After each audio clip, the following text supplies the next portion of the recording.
Hello दोस्तों, आप सभी का स्वागत है एनीमे की इस दुनिया में। तो इस एपिसोड की स्टार्टिंग एक बहुत ही खूबसूरत मैजिकल एकेडमी को दिखाने से होती है, जहाँ पर अलटो नाम के एक स्टूडेंट को टीचर बताते हैं कि भले ही बाकी के सब्जेक्ट्स में तुम्हारा स्कोर एकदम परफेक्ट है, लेकिन समनिंग एग्जाम में तुम्हें 0 पॉइंट्स मिले हैं, क्योंकि तुमने अभी तक किसी भी समन्ड क्रिएचर के साथ कॉन्ट्रैक्ट नहीं किया है और इसके कारण तुम नेक्स्ट ईयर में एडमिशन नहीं ले पाओगे। साथ ही में वो उसे कल तक का टाइम देते हैं, जिसे सुनकर बेचारा अलटो निराश हो जाता है। तो वही ऑफिस से बाहर आने पर लिलिया नाम की एक लड़की उससे पूछती है कि टीचर ने क्या कहा अलटो, तो वो उसे सब कुछ बताता है कि उसे कल तक किसी के साथ कॉन्ट्रैक्ट करना होगा, वरना वो नेक्स्ट ईयर में एडमिशन नहीं ले पाएगा। यह सुनकर लिलिया को काफी ज्यादा गुस्सा आने लगता है। लिटरली वो टीचर को मारने के लिए पत्थर उठा लेती है, लेकिन टाइम रहते अलटो उसे शांत करता है, क्योंकि इसमें उसी की गलती होती है। नेक्स्ट ईयर की स्टडीज करने में स्टूडेंट्स को अपने मैजिकल क्रिएचर्स की मदद लेनी पड़ती है। अगर वो किसी समन्ड क्रिएचर के साथ कॉन्ट्रैक्ट नहीं कर पाया तो वो नेक्स्ट ईयर में नहीं जा पाएगा। मगर यहाँ पर वो हार नहीं मानता है, क्योंकि उसके पास अभी भी कल तक का टाइम होता है और इसीलिए वो एक बार फिर ट्राई करने का डिसाइड करता है। और इसी के चलते वो स्कूल की लाइब्रेरी में आता है और वहाँ पर वो सोच रहा था कि वो किसको समन करे, क्योंकि आज तक उसने लगभग सारे क्रिएचर्स को समन करके देख लिया है, कुछ नहीं हुआ। अब वो इसके बारे में सोच रहा था कि तभी ऊपर से एक बुक उसके टकले पर आकर गिरती है। धमांग लगती है बेचारे के टकले में खतरनाक।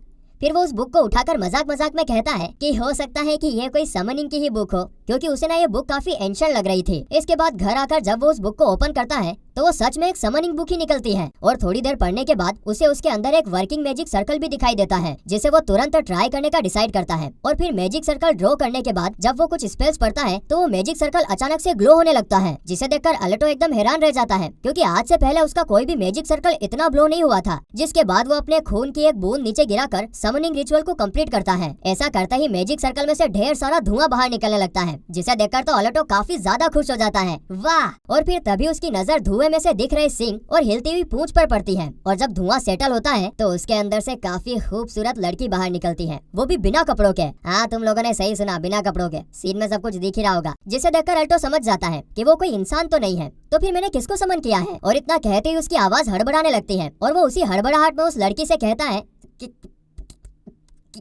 तुमने कुछ भी नहीं पहना है। जिसे सुनकर वो लड़की एक स्माइल देकर उसके पास आकर कहती है, देखो तो तुम कितने ज्यादा इनोसेंट हो। और इतना कहकर वो उसके ऊपर गिर जाती है और अपने सामने का नजारा देखकर अलटो का सिर्फ चेहरा ही नहीं, उसकी तो पूरी बॉडी ही लाल पड़ने लगती है। आगे वो लड़की कहती है कि जब तुम ये समनिंग मैजिक कर रहे थे तब तुम्हें पता नहीं था कि तुम किसको समन कर रहे हो। चलो बताओ कि मैं तुम्हारे लिए क्या कर सकती हूँ। बेचारे अलटो के मुँह से तो कुछ शब्द ही नहीं निकल रहे थे, लेकिन जैसे तैसे करके वो कहता है, मैं तुम्हारे साथ समन क्रिएचर के तौर पर कॉन्ट्रैक्ट करना चाहता हूँ। और बस इतना कहते ही उस लड़की के चेस्ट पर और अल्टो के हाथ पर एक सिंबल छप जाता है, जो कि इस चीज का प्रूफ होता है कि उन दोनों के बीच कॉन्ट्रैक्ट हो चुका है। इसके बाद वो लड़की अल्टो को किस करके उसका माना एब्जॉर्ब करने लगती है, क्योंकि उसके हिसाब से अल्टो का माना बाकी लोगों के हिसाब से काफी ज्यादा रेयर है। अब इसके कुछ टाइम बाद अल्टो के पूछने पर वो लड़की अपना नाम वर्मेल बताती है और कुछ कपड़े भी पहन लेती है, लेकिन वो तो उन कपड़ों में भी बवाल लग रही थी। फिर आगे वर्मेल से अल्टो को पता चलता है कि वो अभी तक किसी भी क्रिएचर को इसलिए समन नहीं कर पाया क्योंकि उसका माना काफी ज्यादा लीथल यानी कि पॉइजनस है। अगर सही मायनों में कहे तो काफी ज्यादा खतरनाक है, जिससे डरकर कोई भी क्रिएचर उसके सामने नहीं आना चाहता है। तो अल्टो उससे पूछता है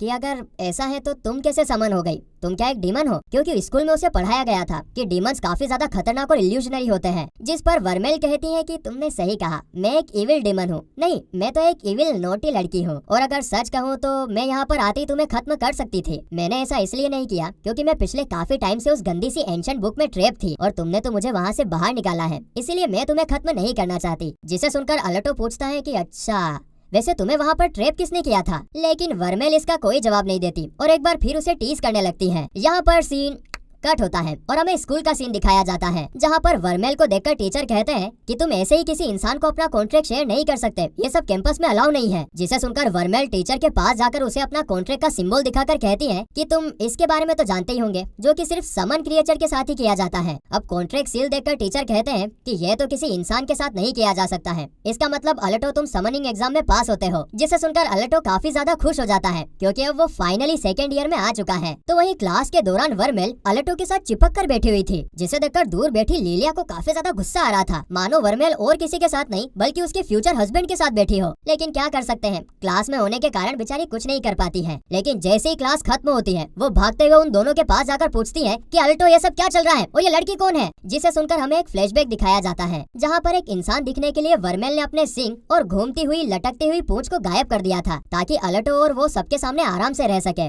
तो वहीं प्रेजेंट में अलटो वर्मेल को अपना कॉन्ट्रैक्ट क्रिएचर बताता है कि ये मेरी कॉन्ट्रैक्ट क्रिएचर है, जिसे सुनकर लिलिया कहती है कि वो सब मुझे पता है, वो मुझे मत बताओ। और इतना कहते ही वो अपना रेड कलर का कॉलर निकालकर अलटो के मुंह पर दे मारती है, जिसे पकड़कर अलटो उसे 1 सेकंड रुकने के लिए कहता है। लेकिन लिलिया अब उसकी एक नहीं सुनती और वो कहती है कि मैं तुम्हें एक डुएल के लिए इनवाइट करती हूँ अलटो, अगर इस डुएल में मैं जीती तो तुम्हें वर्मेल को अपने रूम में रखना होगा। तो वहीं इधर वर्मेल के पूछने पर कि ये सब क्या हो रहा है, अलटो स्कूल रिकॉर्ड बुक में देखकर बताता है कि 2 स्टूडेंट्स अपना झगड़ा ऑफिशियली डुएल करके मिटा सकते हैं, जिसे सुनकर वर्मेल कहती है तो जो हारेगा उसे जीतने वाले की हर एक बात माननी होगी, यही ना। जिस पर सामने खड़ी लिलिया कहती है कि हाँ तुमने सही कहा, जिस पर वर्मेल कहती है कि चलो ठीक है फिर तो, लेकिन अगर हम जीते तो तुम्हें भी अलटो की कोई एक बात माननी होगी। अब यह सुनकर लिलिया का चेहरा शर्म के मारे लाल हो जाता है और वो तो कुछ ज्यादा ही नोटी ही सोचने लगती है कि अभी तो सिर्फ हम बच्चे हैं, लेकिन अगर अलटो कहेगा तो मैं जरूर करूंगी। लेकिन फिर वो तुरंत होश में आकर वर्मेल की बात को मान लेती है और इसके बाद ये तीनों आसमान में बने एक बड़े से स्टेज पर अपीयर होते हैं। इस बड़े से स्टेज का प्रोजेक्शन सिटी के चारों तरफ चल रहा होता है, यानी कि सिटी के सभी लोग उन लोगों को लड़ते हुए देख पा रहे थे। आगे लिलिया इन दोनों से कहती है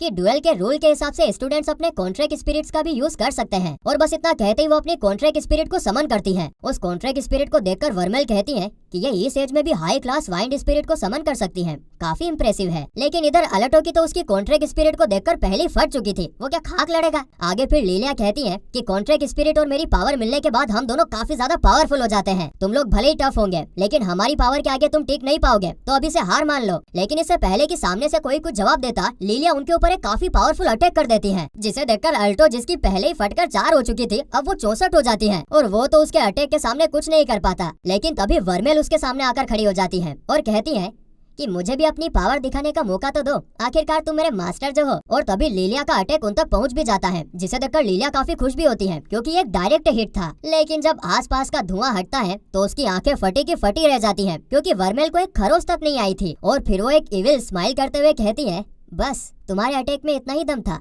चलो अब मेरी बारी है छोटी बच्ची। और इसके बाद तो हमें सिर्फ लिलिया की अजीबो गरीब आवाजें ही सुनाई देती हैं, जिसे सुनकर नीचे खड़े सारे लड़कों के चेहरे लाल चटाक हो गए थे। तो वहीं इधर लिलिया की हालत देखकर हम समझ जाते हैं कि वर्मेल ने उसके साथ क्या किया होगा। आगे वर्मेल कहती है कि चलो अब हम जीत चुके हैं, अब तुम्हें अलटो की एक बात माननी होगी, जिसके लिए लिलिया खुशी खुशी तैयार हो जाती है। और आगे अलटो लिलिया से कहता है कि तुम्हें और वर्मेल को फ्रेंड्स बनना होगा, और सेम चीज वो वर्मेल से भी कहता है। अब क्योंकि लिलिया हार चुकी थी तो उसके पास और कोई चॉइस नहीं होती है, और इसीलिए वो वर्मेल से हाथ मिलाकर उससे दोस्ती कर लेती है। तो वहीं घर आने पर वर्मेल अलटो से कहती है कि सुनो, लिलिया ना तुमसे बहुत प्यार करती है, इसीलिए तो वो इतना ज्यादा जेलस हो रही थी। लेकिन अलटो इस पर ज्यादा ध्यान नहीं देता है, क्योंकि वो और लिलिया बचपन के दोस्त हैं। जिसके बाद अलटो कहता है कि वैसे मुझे लगा था कि डीमन के साथ कॉन्ट्रैक्ट करना काफी ज्यादा खतरनाक होगा, लेकिन ये तो काफी नॉर्मल है। जिस पर वर्मेल कहती है, नहीं ऐसा नहीं है, हमारे पावर को हैंडल करना हर किसी इंसान के बस की बात नहीं है, वो तो तुम्हारा माना उन सबसे अलग है, इसलिए तुम हैंडल कर पाए। और बस इतना कहते ही वो एक बार फिर अलटो को इधर उधर टच करने लगती है, जिसके साथ ही ये एपिसोड यहीं पर खत्म होता है।